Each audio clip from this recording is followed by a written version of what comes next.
Today I am going to discuss about the electric potential due to a point charge and the electric potential due to a spherical shell.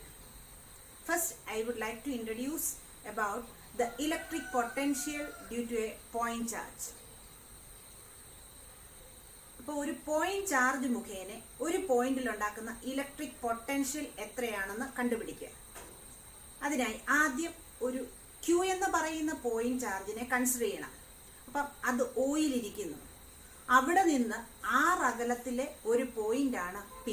അവിടുത്തെ electric potential ആണ് നമുക്ക് calculate ചെയ്യേണ്ടത്. So Q is a point charge placed at O.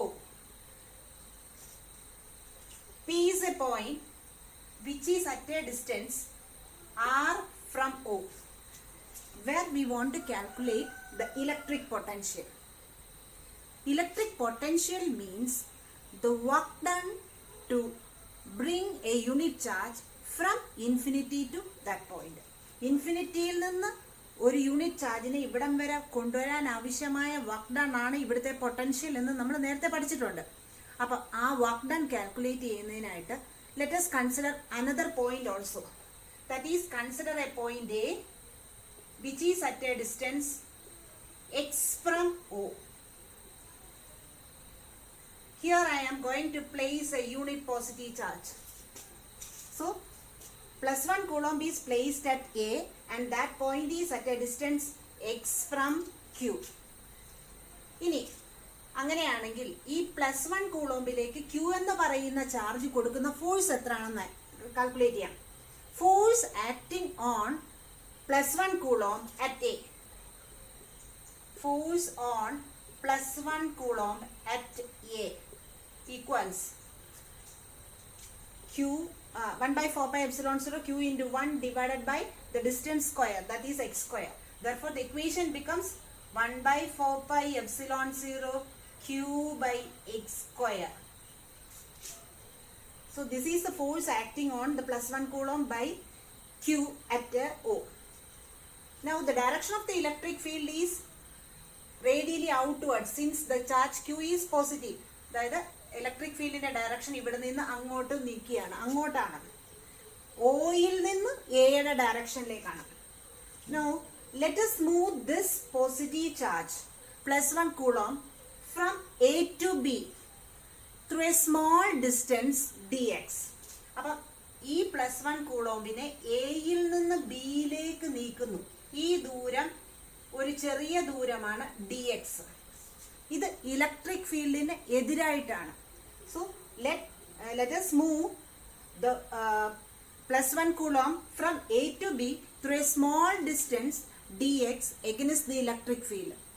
Therefore, the work done in doing this, work done in moving +1 coulomb from A to B, that is dW equals F dot dx. Here we have to put a negative sign. The negative sign shows that the displacement is opposite to the electric force or electric field. Electric field is acting outwards and the displacement is opposite to that. Substituting the value of F, that is 1/4πε0 Q by x square into dx. This is the work done in moving a unit charge from A to B through the small distance. ഇനി നമുക്ക് കണ്ടുപിടിക്കുന്നത് potential at P means the work done to move a unit charge from infinity to P. പിയിലേക്ക് കൊണ്ടുവരണം unit ചാർജിനെ. എവിടെ നിന്ന് കൊണ്ടുവരണം? ഇൻഫിനിറ്റിയിൽ നിന്ന് കൊണ്ടുവരണം. അതിനുവേണ്ടിയുള്ള വർക്ക് ഡൺ ആണ് അവിടുത്തെ പൊട്ടൻഷ്യൽ ആയിട്ട് കണ്ടുപിടിക്കുന്നത്. അപ്പൊ ചെറിയൊരു വർക്ക് ഡൺ കിട്ടിയാൽ ടോട്ടൽ വർക്ക് ഡൺ കണ്ടുപിടിക്കുന്നതിനായിട്ട് നമ്മൾ സാധാരണ ചെയ്യുന്നതാണ് ഇന്റഗ്രേഷൻ. അപ്പോൾ therefore the total work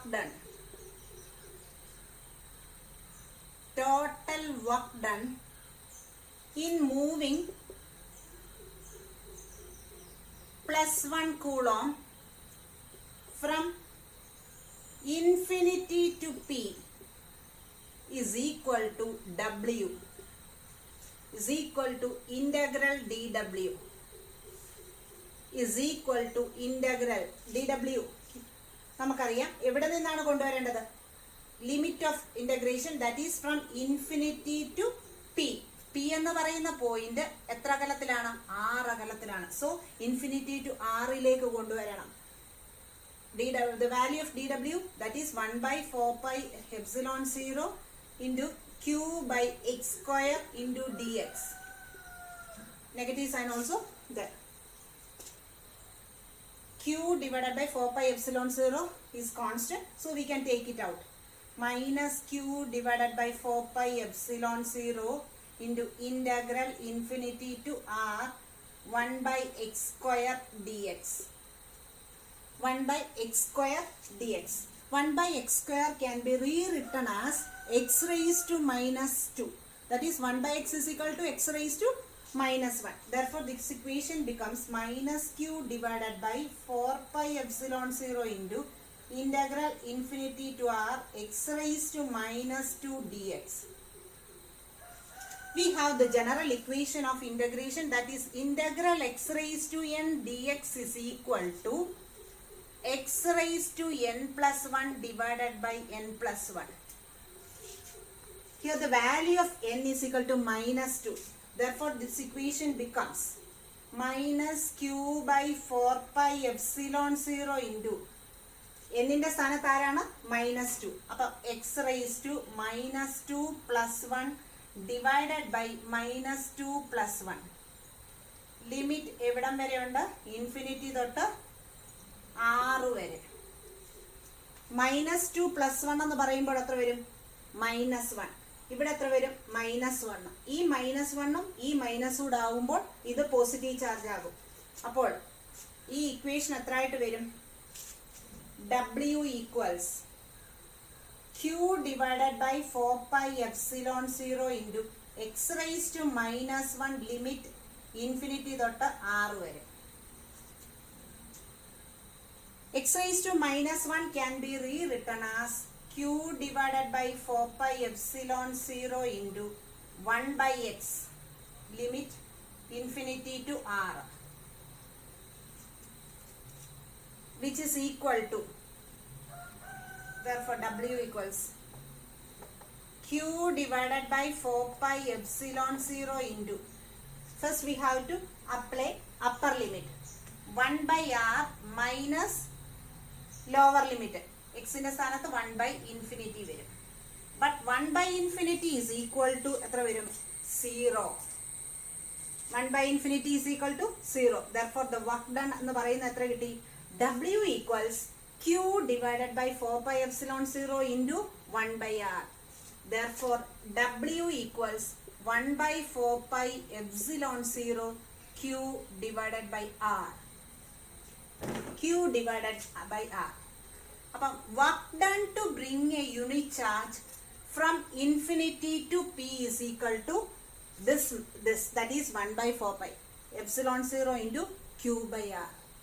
So this is the potential at P.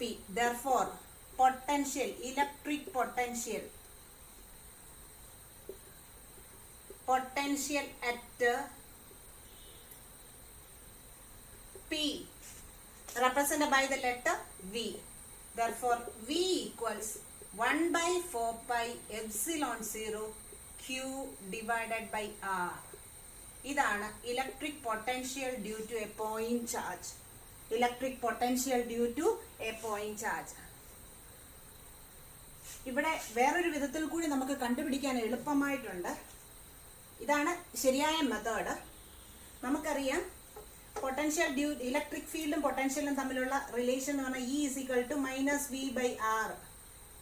Electric field due to a point charge എന്ന് പറഞ്ഞാൽ E is equal to 1 by 4 pi epsilon 0 Q by R square.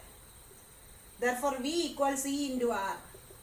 Negative sign consider ചെയ്യണ്ട. E into R കൊടുക്കുമ്പോൾ എത്ര വരും? 1 by 4 pi epsilon 0 Q divided by R square into R. Equals എത്ര കിട്ടും? 1 by 4 pi epsilon 0 Q divided by R.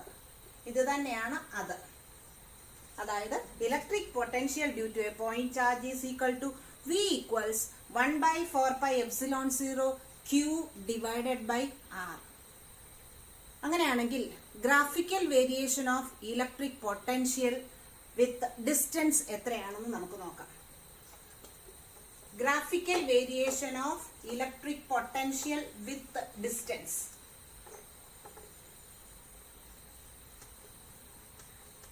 ഒരു point ചാർജിന്റെ electric പൊട്ടൻഷ്യലിന്റെ equation എത്രയാണ്? 1 by 4 pi epsilon 0 Q by R. ഇതാണ് നമ്മൾ പഠിച്ചത്. അതേപോലെ ഇലക്ട്രിക് ഫീൽഡിന്റെ ഇക്വേഷൻ എത്രയാണ്? Electric field due to a point charge 1 by 4 pi epsilon 0 Q divided by R square.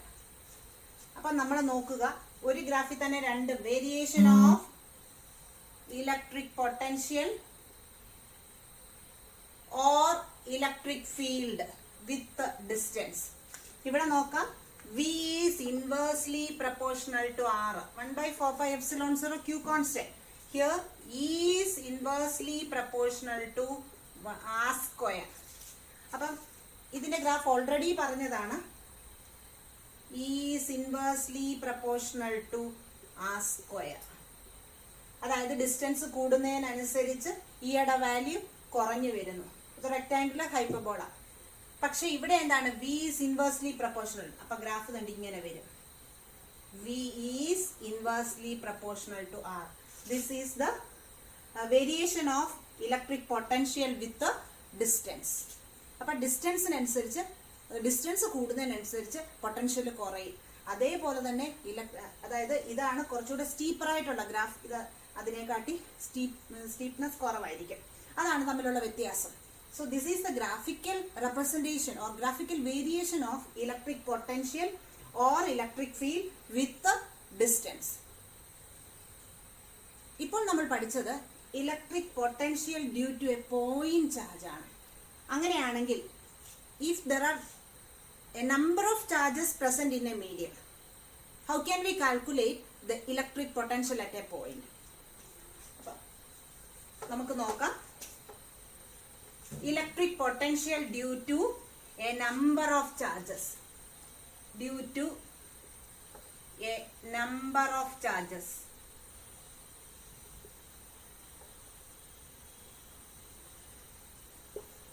Electric potential due to a number of charges. നമുക്കറിയാം electric potential is A scalar quantity. അപ്പൊ അതിന് magnitude മാത്രമേ ഉള്ളൂ. അപ്പോൾ total potential കണ്ടുപിടിക്കാനായിട്ട് എന്ത് some ആയിരിക്കണം എടുക്കേണ്ടത്? ആൾജിബ്രായിക് സം ആണോ വെക്ടർ സം ആണോ? വെക്ടർ ക്വാണ്ടിറ്റി ആയിരുന്നു എങ്കിൽ നമുക്ക് എന്ത് സം എടുക്കാമായിരുന്നു? വെക്ടർ സം ആണ്. ഇവിടെ എന്തെടുക്കാം? അതുകൊണ്ട് ഇവിടെ ഇലക്ട്രിക് പൊട്ടൻഷ്യൽ എന്ന് പറയുന്നത് ഒരു സ്കെയിലർ ക്വാണ്ടിറ്റി ആയതുകൊണ്ട് total electric potential due to a number of charges is the algebraic sum of the potential due to individual charges. For example, if Q1, Q2,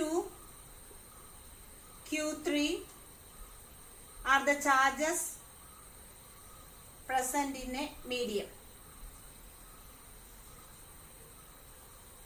and P is a point which is at a distance R1 from Q1 and similarly R2 from Q2 and R3 from Q3.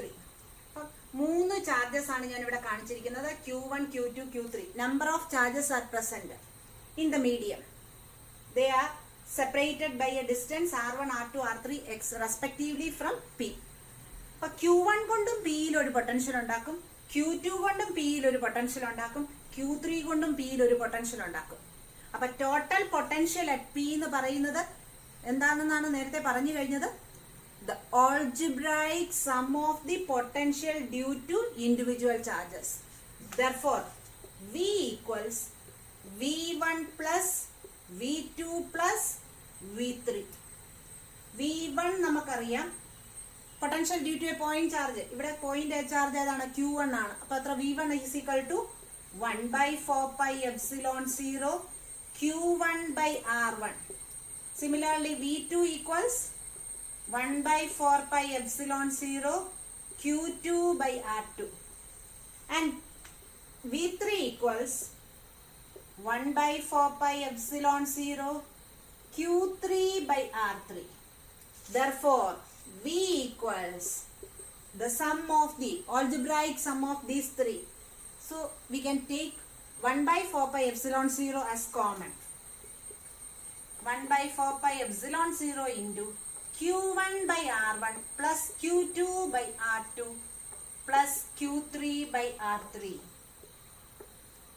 So, this is the electric potential due to a number of charges. If there are n charges, we can write the equation as 1 by 4 pi epsilon 0 into Q1 by R1 plus Q2 by R2 plus etc.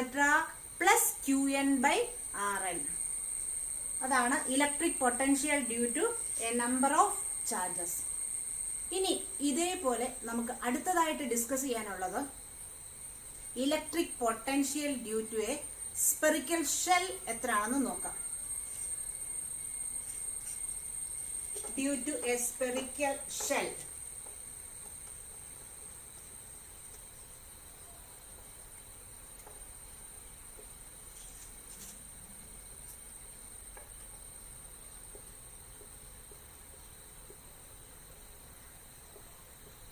Spherical shell. Spherical shell മുഖേന ഉണ്ടാകുന്ന electric field നാം already discuss ചെയ്തതാണ്. അപ്പം ഇവിടെ നമുക്ക് വേണ്ടത് electric potential due to a spherical shell. Spherical shell means if a charge is given to the shell, it is uniformly distributed over the surface. അപ്പം consider a spherical shell of radius capital R and center O. R and center O. അപ്പം ഒരു ഷെല്ലാണ്, അതിൻ്റെ centre ഒയെ, അതിൻ്റെ radius capital R ആണ്. ഈ ഷെല്ലിലേക്ക് കൊടുക്കുന്ന charge small Q ആണെന്നിരിക്കട്ടെ. Let small Q be the charge given to the shell so that it is uniformly distributed over its surface. So that it is uniformly distributed over the surface. Now let us calculate the electric potential due to this shell at different points outside the shell, on the surface of the shell and inside the shell. ഇനി ആദ്യമേ കഴിഞ്ഞ ക്ലാസ്സുകളിൽ electric field പഠിച്ചപ്പോഴും പറഞ്ഞതാണ് the electric shell, conducting shell is equivalent to a point charge. അപ്പൊ point ചാർജിന്റെ electric field തന്നെയാണ്, അല്ലെങ്കിൽ ഇലക്ട്രിക് പൊട്ടൻഷ്യൽ തന്നെയാണ് ആരുടെ എന്നാണ് പറയുന്നത്, സ്പെറിക്കൽ ഷെല്ലിന്റെ. Therefore V equals 1 by 4 pi epsilon 0 Q divided by R square. Q divided by R. ഇനി ഈയുടെ ഇക്വേഷൻ ആണെങ്കിൽ നമ്മൾ എങ്ങനെ പറയുമായിരുന്നു, 1 by 4 pi E is equal to 1 by 4 pi epsilon 0 Q by R square. Q by R square. ഇനി നമുക്ക് നോക്കാം, if the point, ഇവിടെ നിന്ന് നേരത്തെ പറഞ്ഞു E is equal to V by R ആണ്. Therefore V equals E into R ആണ്. E into R ആണ്. ഇത് നമ്മൾ പോയിന്റ് ചാർജിൻ്റെതായിട്ടാണ് പറയുന്നത്. ഇതാണ് പോയിന്റ് ചാർജിന്റെ ഇലക്ട്രിക് പൊട്ടൻഷ്യലുമാണ് പറഞ്ഞത്, അല്ല ഇലക്ട്രിക് ഫീൽഡുമാണ് പറഞ്ഞത്. ഇനി general equation relation between electric field and electric potential E is equal to minus V by R or V equals negative sign അങ്ങ് നെഗ്ലക്ട് ചെയ്യുന്നു, V equals E into R. അപ്പം ഷെല്ലിന്റെ electric field, shell is equivalent to electric potential. Therefore V equals എത്ര വരും, 1 by 4 pi epsilon 0 Q by R square into R, which is equal to 1 by 4 pi epsilon 0 Q by R ആണ്. ഇത് തന്നെയാണ് point charge മുഖേന ഉണ്ടാക്കുന്ന potential എന്ന് പറയുന്നത് ആണെന്ന് തെളിഞ്ഞു കഴിഞ്ഞു. ഇത് electric field due to a ഷെല്ലിൽ നിന്നാണ് നമ്മൾ ഇവിടെ കണ്ടുപിടിച്ചേക്കുന്നത്. ഇനി കേസ് 1 എടുക്കുന്നു, that is P is outside the sphere, outside the shell, outside the shell. That is small r is greater than capital R. Point പുറത്തെവിടെയും ആകുന്നു. അപ്പൊ ഇതാണ് സ്മോൾ ആർ. അപ്പോൾ ഇക്വേഷൻ എന്തോ വരും, ഈ പറഞ്ഞതുപോലെ വി ഈക്വൽസ്, ഇതാണ് അതിന്റെ കേസ് തന്നെ, V equals 1/4 pi epsilon 0 Q divided by R. ഇതാണ് ആ കേസ് വരുന്നത്. ഇവിടെയാണ് നമ്മൾ നേരത്തെ പറഞ്ഞത്. രണ്ടാമത്തെ കേസ് 2, ആ പോയിന്റ് ഇതിന്റെ സർഫസിലായാൽ എന്ത് വരും? Point is on the surface of the shell. P is on the surface of the shell. Small r equals capital R. Small r equals capital R. Therefore, V equals 1/4 pi epsilon 0 Q divided by capital R. Q divided by capital R. ഇനി മൂന്നാമത്തെ case എടുക്കാം. മൂന്നാമത്തെ case എന്ന് പറഞ്ഞാൽ, അതായത് ഈ അടുത്ത ഇവിടെ ആയിരുന്നു പറഞ്ഞത്, ഇനി ഇതിന്റെ അകത്താണ് പി എന്ന് പറയുന്ന point. Case 3, point inside the shell. That means small r is less than capital R. Inside the shell, electric field is equal to 0. Electric field is equal to 0. അതായത് നമ്മൾ നേരത്തെ പഠിച്ചു, electric field is negative gradient of electric potential എന്ന് പറഞ്ഞു. E equals -dV/dr എന്നാണ് പഠിച്ചത്. Therefore, ഈ 0 ആയതുകൊണ്ട് if E equals 0, dV/dr is also equal to 0. dr cannot be equal to 0. പിന്നെ 0 ആകാൻ പറ്റുന്ന ആരാണ്? dV equals 0. dV 0 എന്ന് പറഞ്ഞാൽ എന്താ? Change in potential is equal to 0. Therefore, V equals constant. V ഒരു കോൺസ്റ്റന്റ് ആയിരിക്കും. അപ്പം എത്രയാണ് ആ constant? That means its value is same as that on the surface. Therefore, അതിന്റെ വാല്യൂ ആണ് V equals എത്ര വരും? 1/4 pi epsilon 0 Q by capital. Therefore, V inside is equal to 1/4 pi epsilon 0 Q divided by capital R. അപ്പം 3 കേസാണ് പറഞ്ഞേക്കുന്നത്. Point ചാർജിന് equivalent ആയതുകൊണ്ട് നമുക്ക് ആ റിലേഷനിൽ നിന്നാണ് കണ്ടുപിടിക്കുന്നത്. ഇലക്ട്രിക് ഫീൽഡ് എന്ന് പറഞ്ഞാൽ 1/4 pi epsilon 0 Q by R square ആണ് നമുക്കറിയാം. അതുകൊണ്ട് V equals E into R. Therefore, V equals 1/4 pi epsilon 0 Q by R square into R. Therefore, the equation becomes 1/4 pi epsilon 0 Q by R. That is the general equation. അത് outside ആകുന്നതുകൊണ്ട് അങ്ങനെ വരുന്നു. On the surface വരുമ്പോൾ instead of small r we have to put capital R. Therefore, the equation becomes V equals 1/4 pi epsilon 0 Q by capital R. ഇനി difference വരുന്ന ഇവിടെ മാത്രമേ ഉള്ളൂ. In the case of electric field, due to a spherical shell, electric field inside the spherical shell is equal to 0. അതുകൊണ്ട് dV/dr is equal to 0 ആയി മാറും. അതുകൊണ്ട് dV എത്രയായി മാറും? 0 ആകും. dV 0 means V is a constant. അപ്പോൾ ഇവിടെ നിന്ന് നമുക്ക് മനസ്സിലാകുന്ന ഒരു കാര്യം, inside a spherical shell, even though the electric field is equal to 0, there will be potential. So it is an example for the region where there is no electric field but the electric potential is there. That is inside a charged spherical shell, and its value is equal, and it is a constant inside the surface, inside the spherical shell, and it is equal to that on the surface of the spherical shell. But inside the spherical shell, electric field 0 ആയിരുന്നാലും പൊട്ടൻഷ്യലിന് ഒരു value ഉണ്ട്. ആ പൊട്ടൻഷ്യലിന്റെ value അകത്ത് മുഴുവൻ constant ആയിരിക്കും. അത് എത്ര പുറത്തുണ്ടോ അത്രയും തന്നെ ആയിരിക്കുകയും ചെയ്യും. അങ്ങനെയാണെങ്കിൽ നമുക്ക് ഗ്രാഫിക്കൽ വേരിയേഷനും കൂടെ വരയ്ക്കാം. Graphical variation of electric potential with distance. Potential with distance. ഇത് സർക്കിളിന്റെ റേഡിയസ് ആണ്. അവിടെ നിന്ന് അങ്ങോട്ട് പോകുന്നതോറും outside V is inversely proportional to R. On the സർഫസിലായിരിക്കും ഏറ്റവും മാക്സിമം, കാരണം R കുറവായതുകൊണ്ട് ആ വാല്യൂ തന്നെ ആയിരിക്കും ഇൻസൈഡ്. അപ്പം ഇത് പൊട്ടൻഷ്യലും ഇങ്ങോട്ടുള്ളത് ഡിസ്റ്റൻസും ഇതും അതുപോലെ തന്നെ ഈ സൈഡിലോട്ടുള്ള ഡിസ്റ്റൻസും. ഒറ്റ സൈഡ് മാത്രം കൺസിഡർ ചെയ്താൽ ഇങ്ങനെ വരും ഗ്രാഫ്. ഓൺ ദ സർഫസിൽ ഇത്രയും വാല്യൂ ഉണ്ട്.